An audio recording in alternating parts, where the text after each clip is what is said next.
Amadi Dudinahi Bidare Amadi Sudinahi Bidare Yamagadana Go Gadugana Nahi Upakarana Go Kachuanta Nahi Tiyari Janado Vedare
helper and friend, my Guru, you are the only one, especially to those people who are lost, with no support, no protection. To them, you are the only Savior. You are, in every way, the giver of physical, mental, and spiritual happiness. Suffering, vices, mistakes you destroy. You, Mother Nature, nourish and protect the whole universe. Compassion is your real nature. O great soul, you are the glory of nature and the method of operation of nature. Only a few people in all creation feel this. O ocean of love, you are the residence of welfare, security, and peace. You are the lamp of the temple of the mind. O God, I tell you, it is I who forgets you all the time. But you have not forgotten me. There is no end to grace and blessings from you. Moment to moment, you release and expand heaven. You are the life of this life, the pulsation of this pulsation. Of this breathing, you are the beloved. Almighty God, finding a master Guru like you, present everywhere, everything in you, you in all nature. Tell me, please, leaving you, where should I go? Om, peace, peace, peace. Om. You cannot do anything without concentration. Concentration, one point. Concentration is on one point. Harming mind. Eliminating all other points. But meditation, But meditation who am I? is who am I? Two types of. There are two types of Modify will you office, can you work in your mind. when Mind. you work in your office, Of you understand. then you concentrate. Of by you fighting, I When you will meditate, heal. Who who am I I? On the who am I? That is the other column. Okay. Now it is again page 30, the third chapter. The chapter on supernatural powers and the body of consciousness, Vijnanamaya Kosha.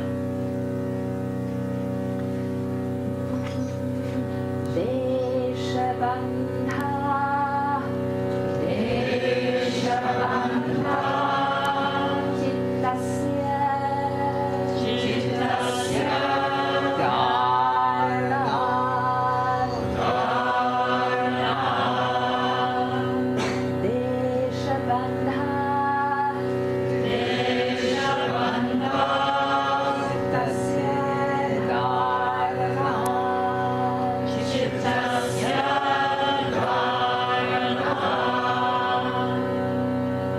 Dharana, concentration. The sixth step of yoga is the focusing of the attention of psychic energy, chittam, on the internal or external object of meditation. Tatra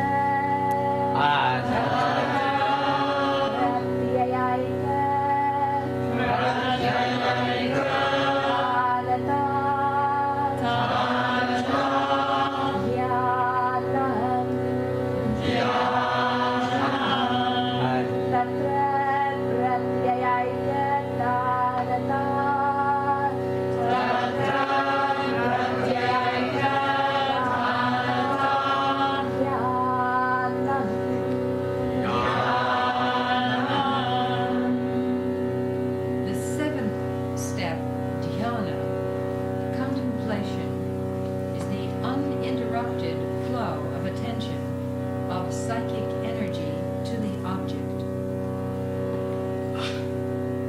Tade Bhartamatra,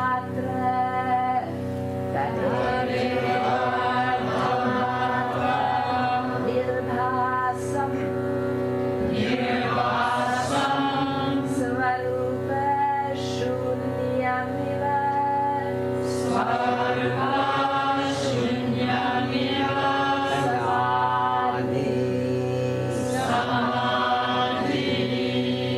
Tade Bhartamatra Nirbhasam,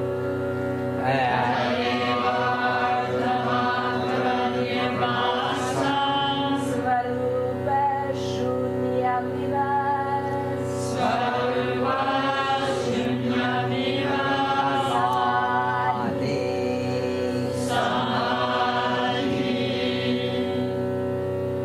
When the object of meditation alone shines forth in the meditative mind, devoid of any distortion, then that state is called samadhi.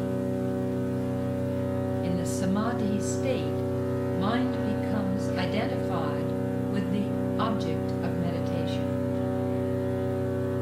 Meditation reveals the true nature of consciousness, and samadhi reveals the union of individual consciousness with cosmic consciousness. Chronologically, this is the eighth step of yoga. Rayam, Ekatra, Sannama. Rayam, Ekatra,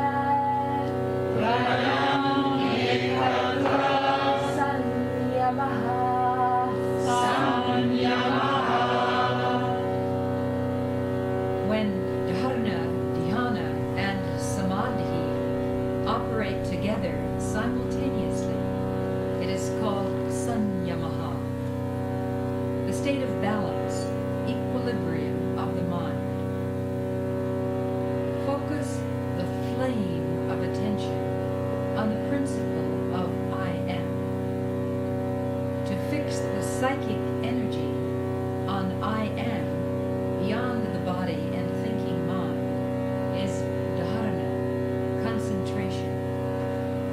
To continue the uninterrupted flow of psychic energy on I am is dhyana, contemplation. The transformation of psychic energy into I am, beyond time and space, is samadhi. When one meditates on the sense of I am, beyond the body and mind, with dharana, dhyana, and samadhi, simultaneously, that is sanyamaha.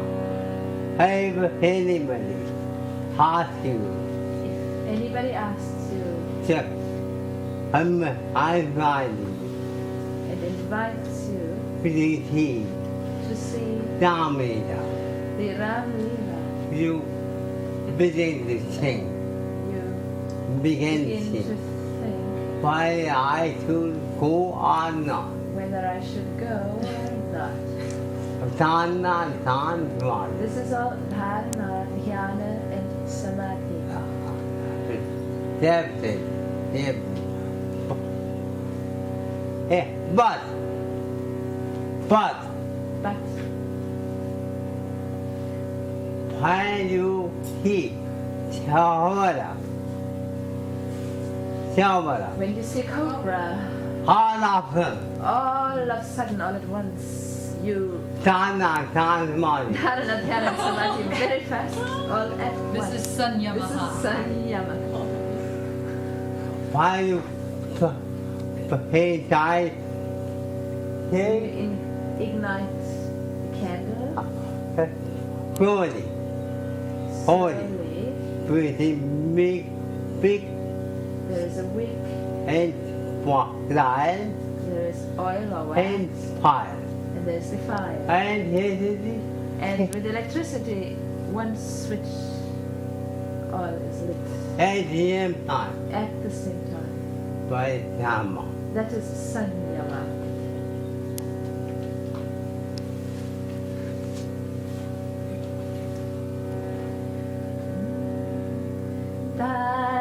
Tajayat Pragya Lokaha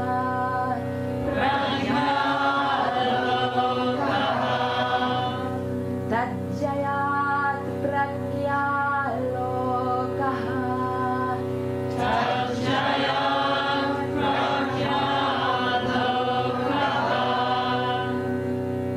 By mastering sanyama, the light of pragya, aloka, divine wisdom, cosmic wisdom, is revealed. Tasya Bhumishu Viniyogaha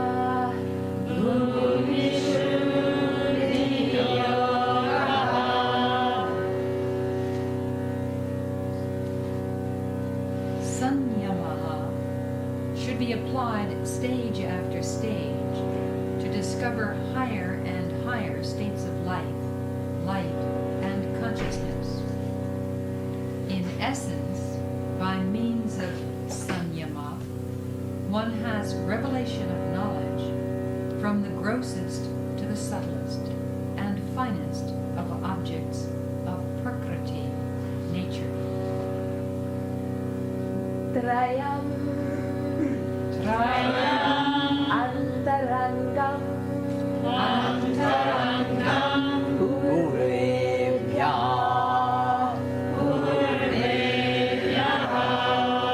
Kanam. Trayam Antarangam Trayam Antarangam Guruvevyaha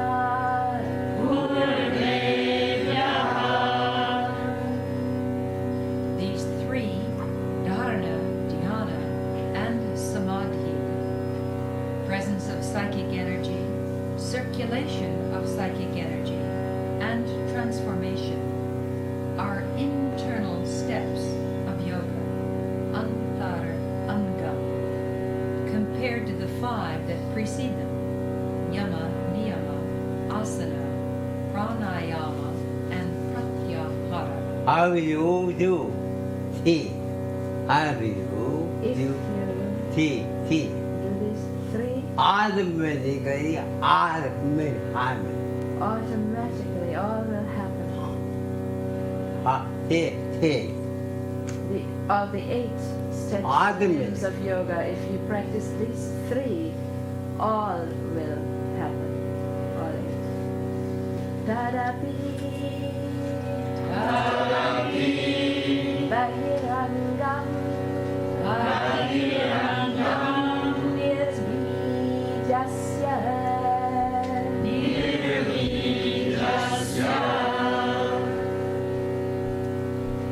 Even dharana, dhyana, and samadhi become external compared to seedless samadhi. That is to say, asampragyat samadhi, which is beyond the relative mind.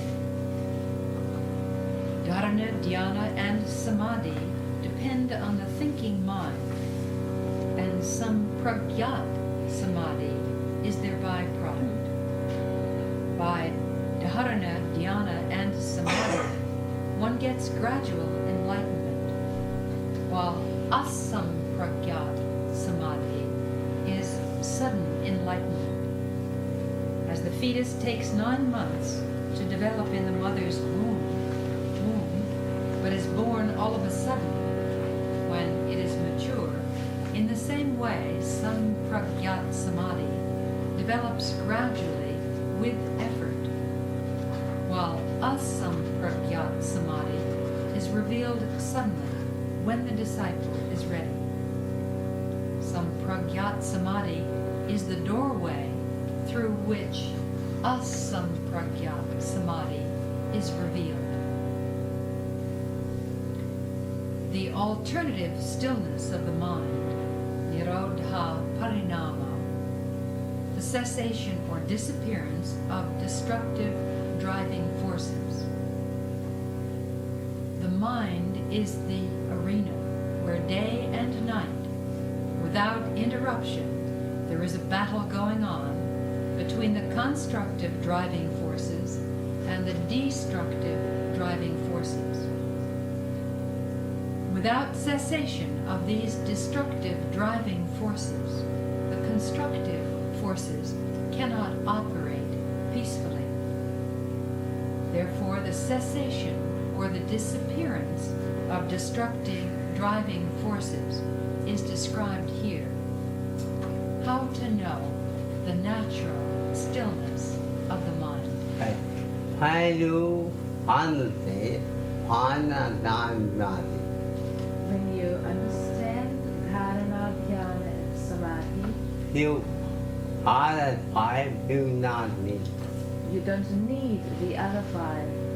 Yama, niyama, asana, pranayama, and pratyahara. But when you who am I? But when you know who am I, Do not need him. you don't need anything. Not these 3 either.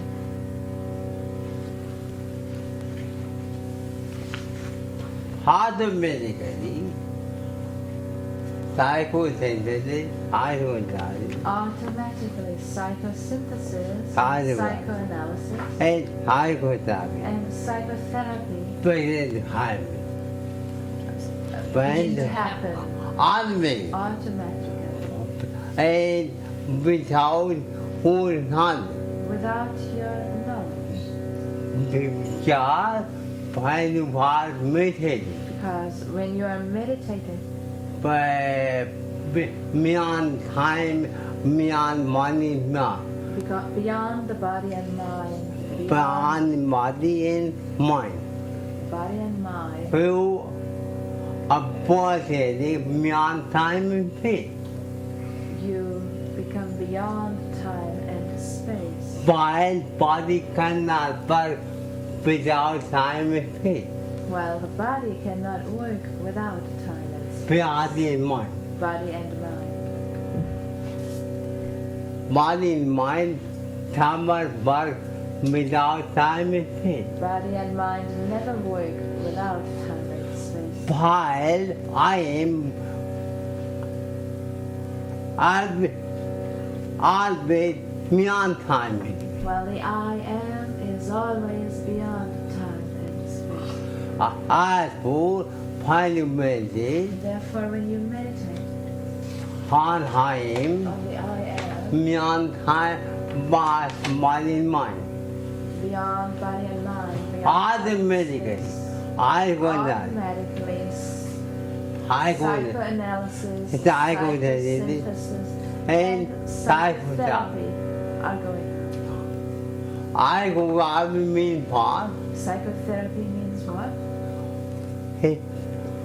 My job, his job, It is the treatment of the what I am. individual I am I do through the cosmic I am.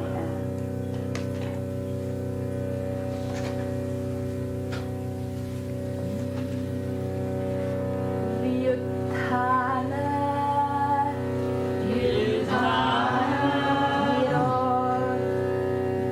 Bhatana, Adeda, Acharyo, Arya Baba, Adu Babo,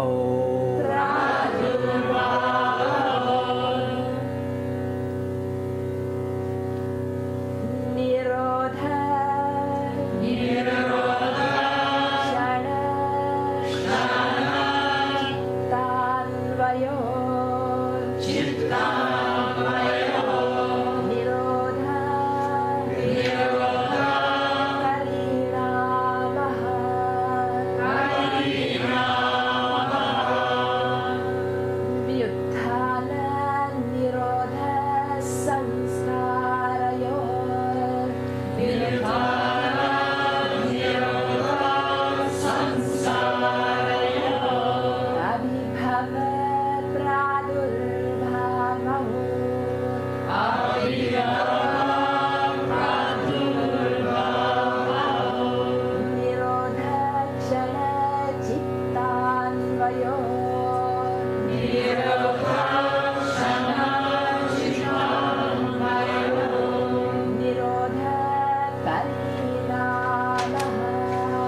Parinama is that transformation of the mind in which the mind becomes progressively permeated by the condition of Nirodha, stillness, which intervenes momentarily between an impression that is disappearing and an impression that it's taking its place.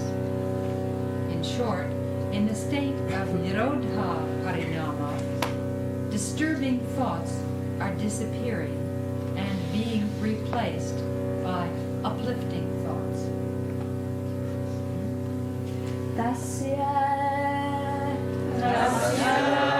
Prashanta Vahita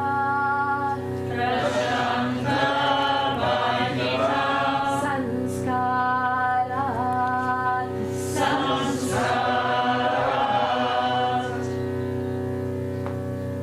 This flow becomes peaceful, prashanta, with practice of dharana, dhyana, samadhi, and samyama. That is to say, in the state of equilibrium of the mind, balanced on the principle of I am. Then one cognizes the operation of cosmic mind, which is naturally still. Sarvarthata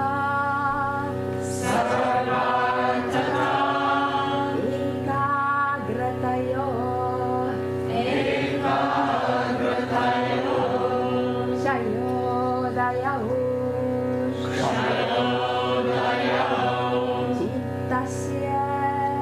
Chittasya Samadhi Parinamaha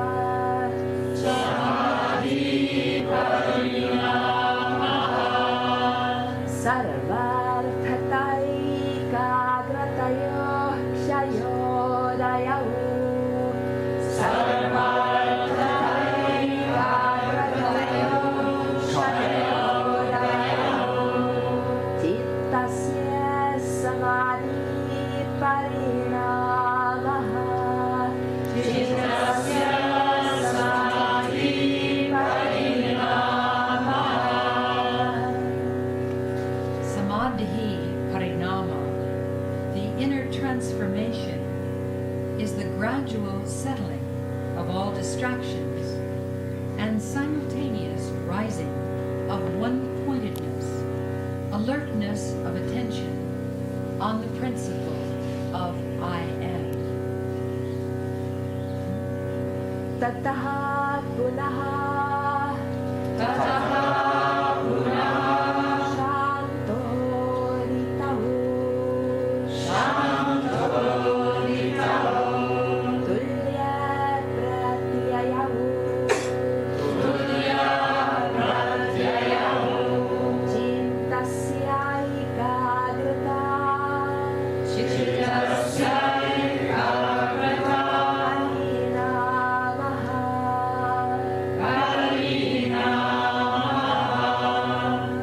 Tataha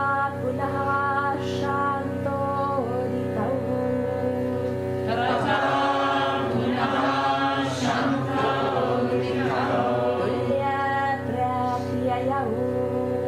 tulya pratyayahu cittasya ekagrata parinamaha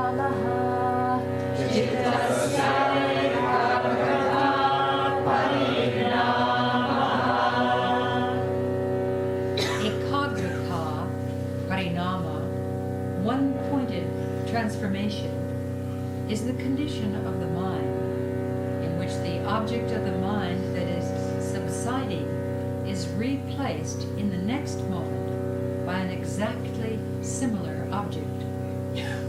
That is to say, when the sense of I am transcends the body and mind, the seer obtains an unbroken current of peace and bliss, and transcends the concept of past, present, and future. In essence, there is a constant flow of awareness, pure consciousness of the self. I am, beyond time and space.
By what has been said in the past 4 sutras, the transformation, parinama, of the elements, the sense organs, and the senses in dharma, property, lakshana, character, and avastha, condition, is also explained.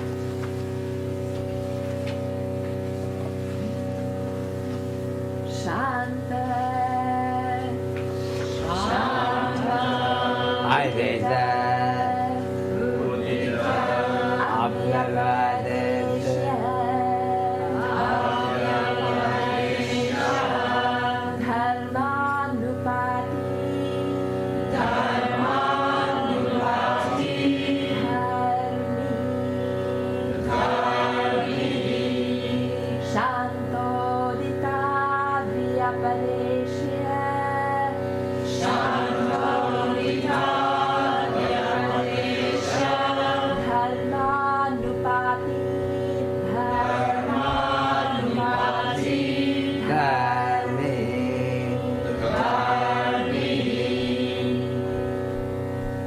The substratum or substance, dharmi, is that in which the properties of dharmas reside inherently in all stages. such as Shanta, latent or past, Udika, active or manifest in the present, and Avyapadesha, to be manifest in the future. Kramanyatvam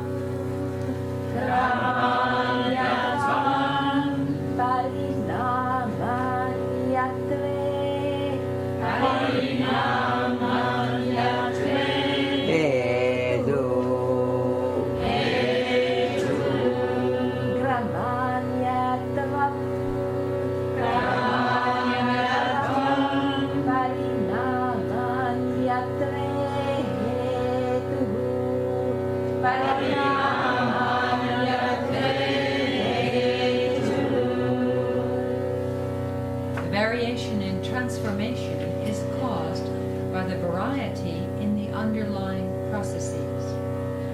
In essence, the change in the cause becomes the change in the result or effect. This sutra indicates that the whole universe is under the law of relativity. Parinatraya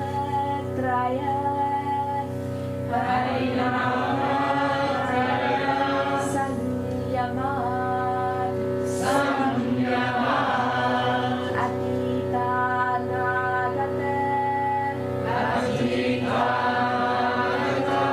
Jnanam Parinatraya Sanyamat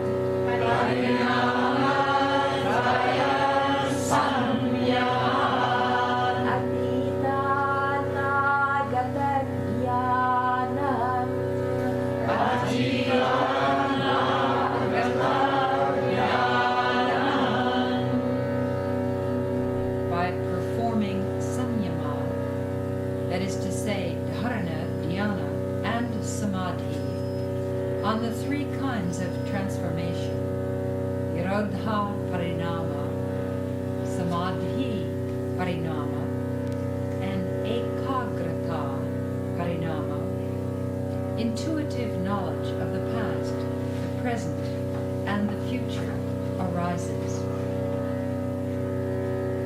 Shabdartha Pratyanam Itaretaradyasa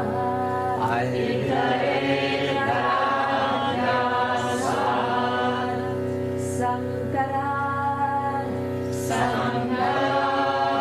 Tat Pravibhaga Sanyamat Sarvabhuta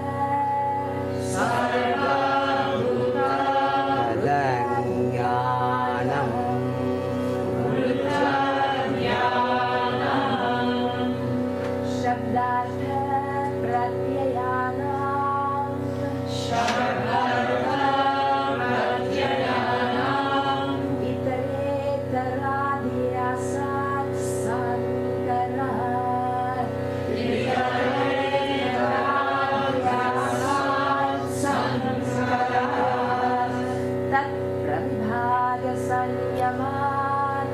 Tat Pravibhaga Sanyamat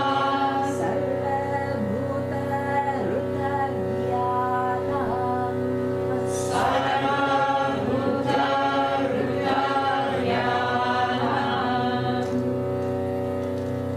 In the ordinary state of consciousness, our knowledge comes to us through language, which is a mixture of shabda, sound vibration, artha, meaning vibration, and pratyaya, knowledge, feeling, idea, or picture vibration.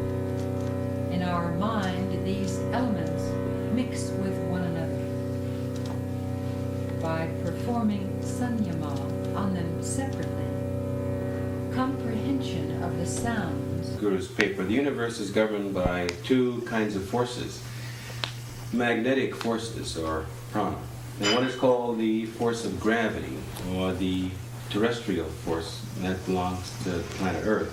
The other is called the force of levitation, which is also called the heavenly or celestial force. Matter is going down. Matter is that which is always going down.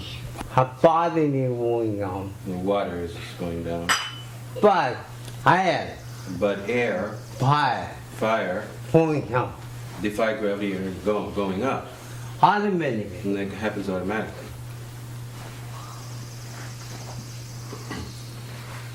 So every object, every subject, every being, living or non-living, is controlled by these two forces without exception. And although these forces are not visible, one cannot avoid their operation or escape them as long as we are bound in the orbit of this Earth.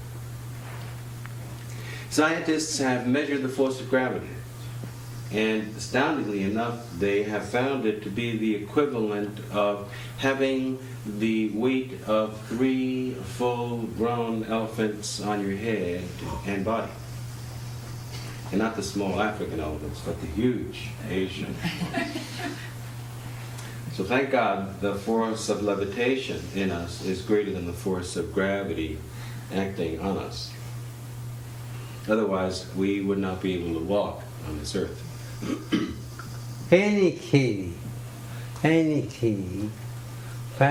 pond, Any plant or any tree I not go without overcoming. it can't grow without overcoming I think. the gravitational force.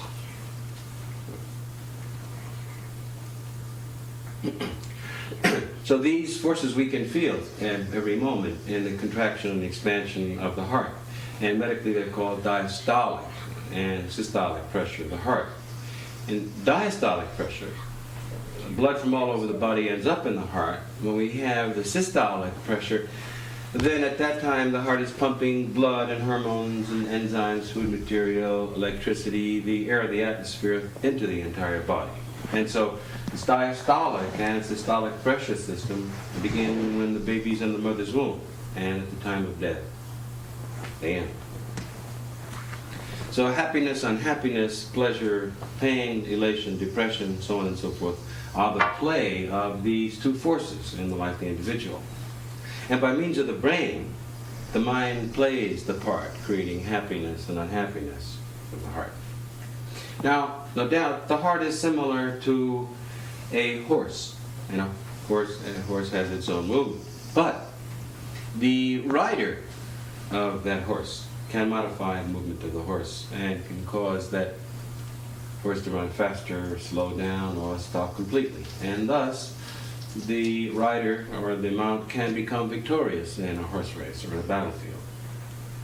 The rider, however, can, due to the excessive work that he imposes on the animal, can even kill that horse. So in the same way, by means of the brain, the mind can slow down the movement of the heart, speed it up. And also by means of the same brain, the mind can and does often create problems for the heart and can bring about heart failure and cause the individual to die. So it's very clear that stress and strain have a great role in the life of a human being. So the so-called blood pressure is the result of this stress and strain. And so this strain creates an imbalance in the chemical, biochemical, and biological. Why we have blood pressure? Why do we have blood pressure? What is the huge? What is the use? So that we can have more blood. So that we can have more work.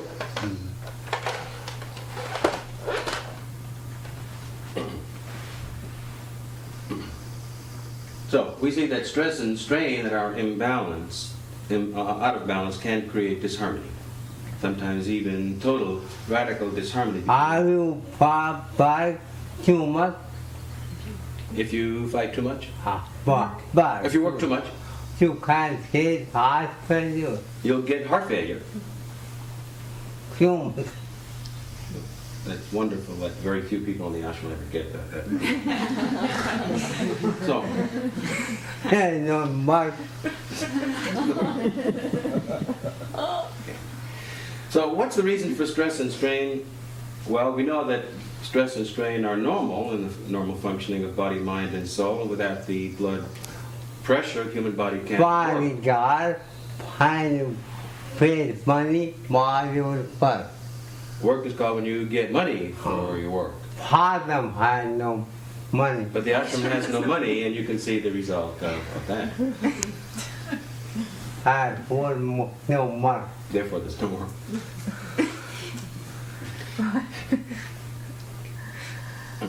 Therefore, there's such a thing as normal blood pressure, and that varies according to the age and the health of the body. But I want to speak here a bit about abnormal blood pressure, that is too high or too low. And we have to remember, in discussing this, that stress can play an important role in the body, mind, and the circulatory system, and create imbalance, as we've said. The gravitational forces and the levitational psychological forces, pranic forces, all can work together or in disharmony. So what are the causes of stress and strain? And they are as follows: the misuse or the overuse, the underuse, some kind of abuse of physical forces, sensory, mental forces, misuse of time and space, of money, of friends and family, the circumstances, and the misuse and the overuse of the forces of nature, and so forth. And this is not in any way an exhaustive list, because any situation where we are misusing or abusing people or events will create stress. For example, a misuse, let's say, or an abuse of drugs or alcohol, or even such a normal, simple thing as food, can create strain. Meditation is the way out, but the modern world seems to have no time for meditation. It's a paradox that scientists can know now what's going on in the planet Uranus far away. They know the exact weight of the sun. In India, In India, we have too much mango. we have so many mangoes. After eating a mango, After eating mango, too much. some people eat too much I mango. live here, they happily die. And they die happily. So every year season, I understand many people die from overeating mango, but they die very happily. They must be. What is the best cause? Heart failure? It only takes two No, you mangoes. are not me. They cannot breathe. So the scientists know the exact weight of the sun, the moon, and stars, and they know all about the galaxies and zodiac signs, and they've been able to weigh comets and meteors millions and millions of miles away to the exact ounce. of But weight. part of it. But they don't know what's going on in their own minds, and they have no awareness even of the existence of the soul. So, scientists are totally silent when it comes to this subject. What is the ultimate reality of this universe? Their idea of ultimate reality is very gross and vague and primitive. They feel it is some kind of mechanical force. Now, on the other hand, there are people who are supposed to have a metaphysical answer, religious groups, and there are two types of those. And one type claims a monopoly over God in heaven. Their way, their book, their Messiah is the only way. And the other type completely denies the existence of God in heaven. And we want to look at this first, at the scientific silence or agnosticism regarding the ultimate reality, because, as we've said, their idea of the ultimate ground is that it's just a blind force. That is to say, magnetic forces, forces of levitation, gravitation, atoms, molecules, and so forth, have no consciousness and are guided by no principle, and that therefore they're blind. So this is a complicated subject, and I want to illustrate it to you by giving a little story. And it begins once upon a time. In the 19th century, there was a prodigious scientist in Germany, and he had an equally brilliant son who was only 9. Now, even at that young age, the son had reached perfection in scientific studies. He had mastered calculus, knew trigonometry inside out, analytical geometry he studied before breakfast, and he was constructing lasers before supper. But the boy was not satisfied, and he was regularly attending yoga programs every weekend at the local Ananda Ashram. So, one day, the father came to know about his son's interest in Raj Yoga. So he questioned the 9-year-old, "What are you doing there?" And the father said, "Where are you going regularly every Friday night, Saturday, and Sunday?" And the boy said, "I'm going every weekend, all the nights, to attend a yoga program." And the father said, "Well, what are they teaching you in yoga?" And the boy answered, "They teach the methods of union of the individual I am with the absolute I am by means of the universal I am through the metaphysics of Shankara and the phenomenology." And the phenomenology of Ramanuja, which is, as you know, an existential epistemological study.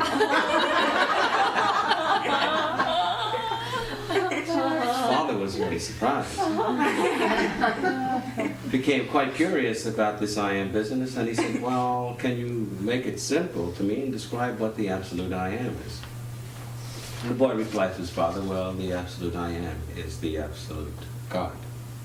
Now, as we said, the father was a scientist, and hearing the name of God, became furious. And he directly questioned the wisdom, the integrity of mind of that boy, and he suggested that the boy should do homework in science. Father said to the boy in anger, "What's the work of this absolute God?" And the boy replied, "The absolute God is the principle that creates, sustains, protects, and eventually absorbs the entire universe. For example, he said, without air, living beings can't exist, and in the same way, without a primal cause and a prime mover, some primordial source of all energy, the universe can't exist. And out of this absolute I am, obviously, comes space and time. And from space and time, prana and air are born, and so forth." And the boy told this to his scientist father. And he even explained the parable of the 6 days creation of the absolute God, corresponding to the 6 days of creation with the 6 sensory organs, and so on. And the boy also told his father the deep metaphysical precious secrets, that if one is able to go beyond the 6 days creation, he would stumble upon that universe of pure awareness, which is the absolute God, and he seemed to be quite confident that this was true, and father was shocked. 9-year-old kid. Kid had been saying all these things. And the father said, "My dear child, there's no necessity to postulate any form of God, whether universal, absolute, local, temporal. The entire universe has come only out of atoms and molecules. It is a flow of random electrons, protons knocking into one another. They are only 3 particles of matter responsible for the manifestation of this universe. You know, at the beginning of creation, these particles began to vibrate in different frequencies. The universe had its result came about as a result of this vibration." And the boy looked and realized that the father had not understood a single thing he said and wasn't able to grasp this, and the boy was silent. The boy, of course, knew the proverb which said that truth should be discussed as long as there's a friendly atmosphere, as long as anger doesn't arise in any party involved, and that the discussion of truth should take place only among those who are eagerly interested in searching for it and knowing it, nowhere else. So when the boy noticed his father was angry, he ended the discussion and he waited for a more suitable time. Now, one morning before going to work, the father was in a very happy mood, pleased with the son. The boy had been studying plasma physics and had got all the work done before sunrise. So on that day, after the father had gone to work, the boy painted a beautiful picture. In that portrait, the whole universe was depicted: planets, sun, moons, galaxies, all the zodiac signs. And he placed this picture with all the magnificent strokes and colors on the father's table. When the father came home from the office, he saw a painting, and he was extremely pleased. And he said, "Who painted this picture?" And the boy said, "I don't know. Nobody painted it." father looked at him and raised his bushy Teutonic eyebrows, and the boy said, different colors, different brushstrokes are simply lying there on the canvas, and atoms and molecules, electrons and protons flew in through the window. You know, it's been a very breezy day, Papa. And automatically they created this painting. Just a random knocking together of various... I was sitting here and the painting simply manifested, Papa. That's how it happened, the father said. Idiot, don't try to fool me. Without somebody, how could this beautiful painting come into being? The painting of this universe is done so accurately, it's impossible for there not to have been a painter. It must be you who painted this, and he pointed his chubby sausage-like digit at the child. And the boy replied, I'm not fooling you. It's you who are fooling yourself.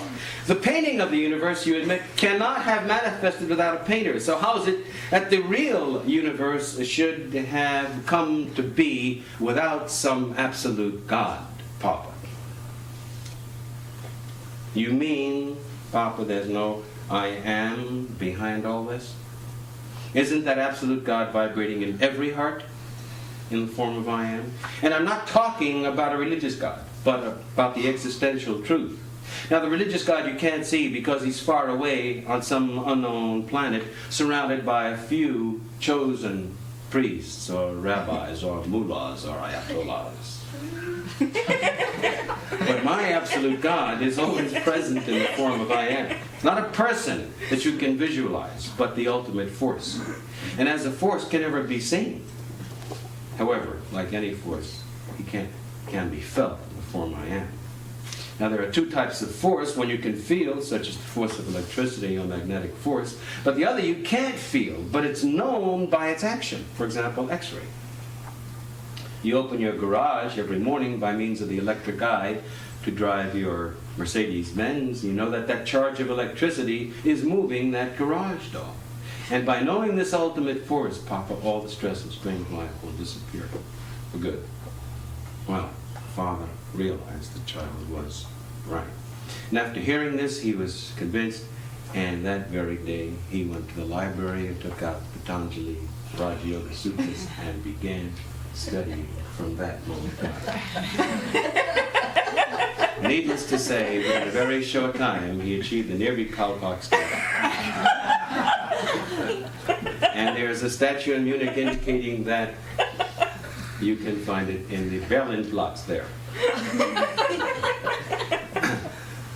The boy later on in life became a Nobel Prize winner in quantum theory. Of course, in physics, his name was, as you know, Max Planck.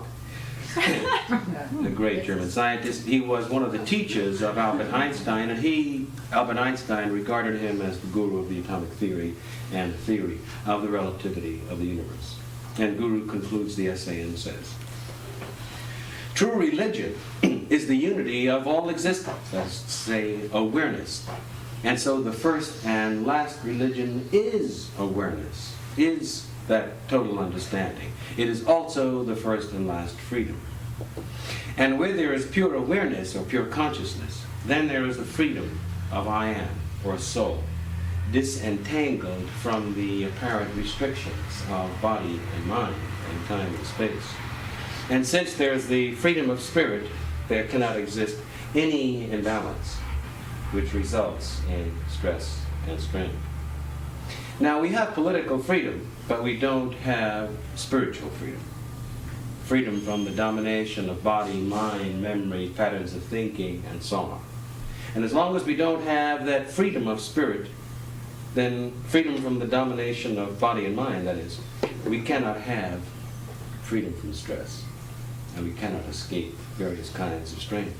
So, a proper use of body, mind, senses, time, space, money, family, and so forth. This is called holistic health, when one is free from the domination of ignorance. Now, how does one achieve freedom from stress and strain? The answer, of course, is through meditation on this principle of I am, separate, beyond body, mind. Then, and only then, will the unconscious mind manifest, and only then will we be free from disharmony. Now this is because the unconscious mind, which dominates so much of our behavior, is the storehouse of the stress and strain of past karmas and wrong actions. If you have an unclean or soiled or colored cloth, it cannot be dyed. But a clean cloth without stain can take dye very well.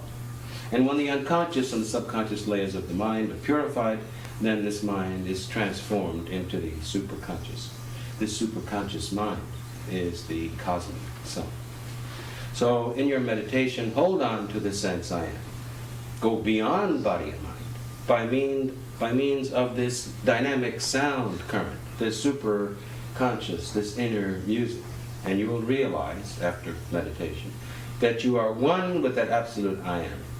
And you will understand what is meant by the phrase, I am is the way. The supersonic music is called in Sanskrit nadam, anahat nadam, and it works in the same way as anesthesia works, except in this case the surgeon is the complete, the total natural process, Mother Nature. And you will realize that even though the body has born, you are not born. And even though the body becomes sick, you are never sick. You will understand that even with the death of the body, for you, death is an impossibility. This is because you will have discovered that you are that I am beyond the body and the mind. And you will discover, are absolutely identical with that timeless, spaceless, infinite principle, the absolute I am. And you are nothing in your basic identity except that Alpha and Omega. You will be able to say with complete conviction and utter fearlessness, I and my Father are one. I am is the way. Om Shanti, Shri Brahmananda Sarasvati, Hawaii, March 1986.